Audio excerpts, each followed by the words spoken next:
ఉన్నటువంటి సింగరేణి స్థాపించిన సింగరేణి సంస్థని కాంగ్రెస్ ప్రభుత్వం రాష్ట్ర ముఖ్యమంత్రి రేవంత్ రెడ్డి గారి నాయకత్వంలో ఉన్నటువంటి ఇందిరమ్మ ప్రభుత్వం ప్రజాప్రభుత్వం అత్యంత ప్రతిష్టాత్మకమైనటువంటి ప్రభుత్వ రంగ సంస్థగా చూస్తూ దీని అభివృద్ధి కోసం అట్లాగే దీనిలో పనిచేసే కార్మిక సోదరులు అందరి సంక్షేమం కోసం నిరంతరం ఆలోచన చేస్తూ ముందుకు పోతా ఉన్నాం. అందులో భాగంగానే సింగరేణి కార్మికులకి ఉచిత విద్యుత్ ఇస్తా ఉన్నాం. సింగరేణి కార్మికులకి ఉచిత నివాస గృహాల కేటాయింపు కూడా చేస్తూ ఉన్నాం. ఉద్యోగులకు వారి తల్లిదండ్రులకు ఉచితంగా సూపర్ స్పెషాలిటీ ఆసుపత్రి సేవల్ని అందిస్తూ ఉన్నాం. సింగరేణి పాఠశాలలు విద్యా సంస్థలో ఉద్యోగులకు పిల్లలకు ఉచిత విద్య అందించే కార్యక్రమాన్ని కూడా పెద్ద ఎత్తున తీసుకొని పోతా ఉన్నాం. ఎంసెట్, నీట్ తదితర పోటీ పరీక్షల్లో సత్తా చాటే ఉద్యోగులకి వారి పిల్లలకి మెరిట్ స్కాలర్షిప్ కూడా పెద్ద ఎత్తున అందిస్తూ ఉన్నాం. ఐఐటి, ఐఐఎంలో చదివే ఉద్యోగుల పిల్లలకు ట్యూషన్ ఫీజు రియంబర్స్మెంట్ కూడా ఏర్పాటు చేస్తూ ఉన్నాం. క్వార్టర్లో ఉండే ఉద్యోగులకు ఉచిత కరెంట్, ఉచితంగా ఏసీ కనెక్షన్ల ఏర్పాటు కూడా చేస్తూ ఉన్నాం. కోల్ ఇండియాలో లేని 10 రకాల అలవెన్స్లు ఉద్యోగులకి సింగరేణి కాలనీస్ ద్వారా చెల్లింపు చేస్తూ ఉన్నాం. గత ఏడాది ఒక్క ఉద్యోగ సంక్షేమానికి సగటున 5 లక్షల రూపాయలను వెచ్చించినటువంటి సంస్థ కూడా ఈ రాష్ట్రంలో దేశంలో ఏదో ఉందంటే అది సింగరేణి సంస్థ మాత్రమే.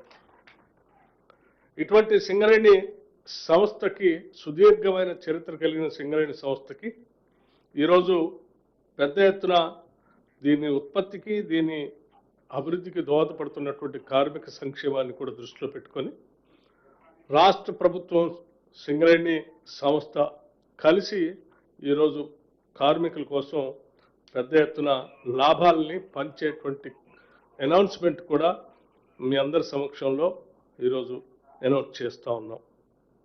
ఇందులో భాగంగా సరే ఈ అనౌన్స్ చేసే ముందు కొన్ని ముఖ్యమైనటువంటి అంశాలు కూడా మీ ద్వారా రాష్ట్ర ప్రజలు కూడా తెలియజెప్పాలనేటువంటి ఆలోచనతో కార్మిక సంఘాలన్నీ కూడా రాష్ట్ర ప్రభుత్వానికి అటు గౌరవ ముఖ్యమంత్రి గారికి, నాకు, మిగతా మంత్రి వర్గ సహచరులు కూడా కొన్ని రిప్రజెంటేషన్స్ ఇచ్చారు.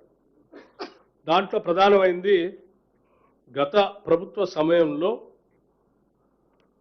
సింగరేణి కాలనీస్కి రావాల్సినటువంటి సింగరేణి కోల్ బ్లాక్స్ అంటే తెలంగాణ ప్రాంతంలో ఉన్నటువంటి coal blocks, Singareni coal blocks మధ్యలో ఉన్నటువంటి coal blocks government of India auction పెడితే ఆ ఆక్షన్లో సింగరేణి కాలనీస్ పార్టిసిపేట్ చేయకుండా చేయటం వలన కొన్ని ప్రైవేటు వ్యక్తుల చేతుల్లోకి 2 సింగరేణి కాలనీకి సంబంధించిన గనులు కూడా వాళ్ళ చేతుల్లో పోయినాయి. దీనివల్ల సింగరేణి అత్యంత ప్రతిష్టాత్మకమైనటువంటి 2 సింగరేణి కోల్ బ్లాక్స్ని కోల్పోవాల్సిన దుస్థితి ఏర్పడింది.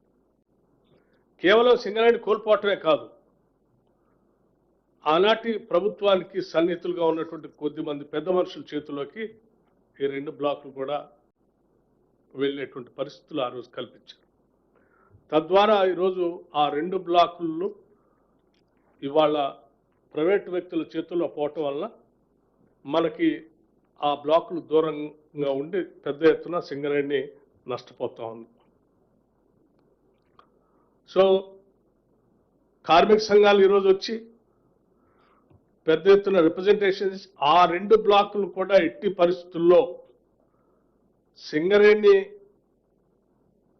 లోకి వచ్చేటట్టుగా ప్రయత్నం చేసి ప్రభుత్వం వాటి తీసుకొచ్చేటువంటి కార్యక్రమాలు చేపట్టవలసిందిగా వారి రిప్రజెంటేషన్స్ కూడా ఇవ్వటం జరిగింది.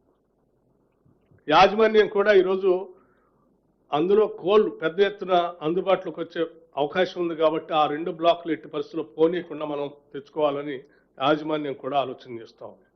యాజమాన్య ఆలోచన, బోర్డు ఆలోచనల్ని ఇటు సింగరేణి కార్మికులు అడిగినటువంటి దాన్ని రెండింటిని కూడా దృష్టిలో పెట్టుకొని ప్రభుత్వం కూడా సీరియస్గా ఇది రాష్ట్ర ప్రజలకి సింగరేణి సంస్థకు ఉపయోగపడే కార్యక్రమం కాబట్టి ఆ 2 బ్లాకులు కూడా ఉన్నటువంటి సింగరేణి కాలనీస్లోకి భాగస్వామ్యం కావటానికి ఉన్న మార్గాలన్నింటినీ ఎతికి ఆ మార్గాలని అన్వేషించి ఎట్టి పరిస్థితుల్లో ఆ బ్లాకులు తెచ్చుకునే కార్యక్రమాలు చేపట్టాలని చెప్పి ప్రభుత్వం ఆలోచన చేస్తూ ఉంది. తప్పనిసరిగా దీనికి సంబంధించి కేంద్ర ప్రభుత్వానికి కూడా మేము ఇప్పటికే గతంలో రిప్రజెంట్ చేశాం, భవిష్యత్తులో కూడా రిప్రజెంట్ చేసి వాటి తెచ్చేటువంటి కార్యక్రమానికి మార్గాన్ని సుగమం చేయటం కోసం ఆ ప్రయత్నం అంతా చేస్తామని సింగరేణి కార్మిక సోదరులందరికీ ఈ సందర్భంగా మనం చేస్తూ ఉన్నాం.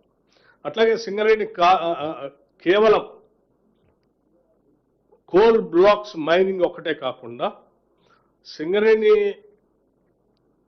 సంస్థకు ఉన్నటువంటి మైనింగ్ ఎక్స్పర్టైజ్ని వాడుకొని ఈరోజు దేశంలో కానీ ప్రపంచంలో కానీ క్రిటికల్ మినరల్స్కి పెద్ద ఎత్తున డిమాండ్ ఉంది కాబట్టి ఆ క్రిటికల్ మినరల్స్ కోసం భారతదేశం కూడా ఒక ప్రయారిటీ అంగంగా తీసుకొని ముందుకు పోతా ఉంది కాబట్టి అత్యంత ఎక్స్పర్టైజ్ మైనింగ్ యాక్టివిటీస్లో ఉన్నటువంటి సింగరేణి కాలనీస్ ఈ క్రిటికల్ మినరల్స్ మైనింగ్లో కూడా విస్తరింపచేసే విధంగా ముందుకు పోవాలని, అట్లాగే కేవలం కోల్ బ్లాక్సే కాకుండా ఇతరత్ర ఆయా రాష్ట్రాలు ఎక్కడెక్కడైతే టెండర్స్ పిలుస్తున్నాయో ఆ టెండర్స్లో కూడా పాల్గొని కోల్తో పాటు మిగతా మినరల్స్ యాక్టివిటీస్లో కూడా పాల్గొని ఈ సింగరేణి కాలనీస్ని పెద్ద ఎత్తున విస్తరింప చేయాలనేటువంటి ఆలోచన కార్మిక లోకం బోర్డు కూడా అడుగుతూ ఉంది. కాబట్టి రాష్ట్ర ప్రభుత్వం కూడా దీనికి సంబంధించి ఒక విధానపరమైన నిర్ణయం తీసుకొని బోర్డుకు కూడా తగు సూచనలు చేయడం జరిగింది.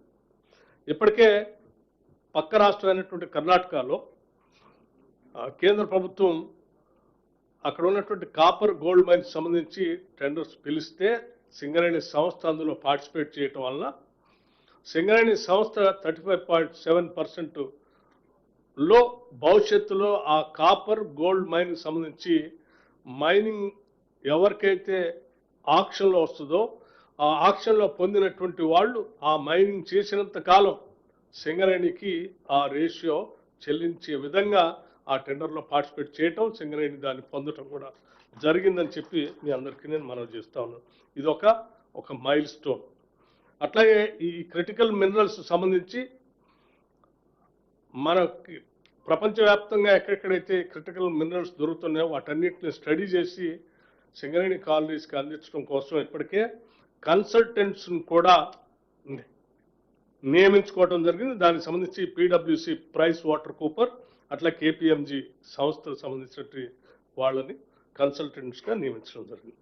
ఇవన్నీ కూడా రాష్ట్రానికి తలమానికంగా ఉన్నటువంటి సింగరేణి సంస్థని భవిష్యత్తులో రెపరెపలాడేటట్టుగా చేయటం ఒకటే కాకుండా సింగరేణి జెండాని, సింగరేణి అనేది అతిపెద్ద ఒక ఖనిజ సంపద సృష్టించేటువంటి ఒక వ్యవస్థని తెలంగాణ రాష్ట్రానికి తలమానికంగా నిలబెట్టాలనేది రాష్ట్ర ప్రభుత్వం యొక్క ఆలోచన, ఆశ. దాంట్లో భాగంగానే ఈ కార్యక్రమాలన్నీ రాష్ట్ర ప్రభుత్వం క్యాబినెట్ మొత్తం కూడా ఆలోచన చేసి నిర్ణయం తీసుకుందని చెప్పి మీ అందరికీ తెలియజేస్తూ, ఈ సందర్భంగా కార్మిక సోదరులందరూ కూడా దసరా పండుగ సందర్భంగా ప్రతి సంవత్సరం